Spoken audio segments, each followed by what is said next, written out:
আমরা বাংলাদেশের তারা মনে করে আমানত মানে হইল হুদা খালি এই আপনার টেহা।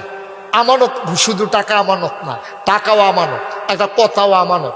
আমি জাকির রে দেখা পাইয়া গেলাম, জাকির তুমি কেউর কাছে কইও না, দুঃখের কথা তো সবার কাছে কন যায় না, মনটার ভিতরে একটা অশান্তি রে জাকির। তো জাকিরে কইছে কিতা হুজুর বন। জাকিরে আমি মায়া করে আমি কই জাকির এটা কন যাইতো না কেউর কাছে, মানুষের হুনলে কইব ফিসা হুজুর এত বড় বিপদে আছে, তোমার কাছে কইতে আসি, তুমি কেউর কাছে এই কথাটা কইও না। আমি কইয়া সেটা জাকির রে রিক্সা তুরসি ফরে জাকিরে ফিসে দিয়া কয় না করছে। কিতা করছে? কয় কিতা না করছে? এটা তো স্বাভাবিক প্রশ্ন না? না না না করছে। কার কিতা না করছে? কেডায় না করছে? কোন আকাশের ফিসে হুজুরে। তখন ওখানে আরো আগে বইছে হুজুরে কিতা না করছে, এটা হুননের দরকার আছে।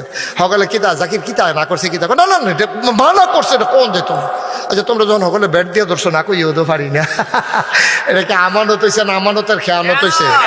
একজনে বিশ্বাস করে একটা গোপন কথা আপনার কাছে কইছে, আপনি এই কথাটা অন্যের কাছে বলে দেওয়া, এটাকে আমানতের খেয়ানত হয়েছে নাকি হয়েছে না?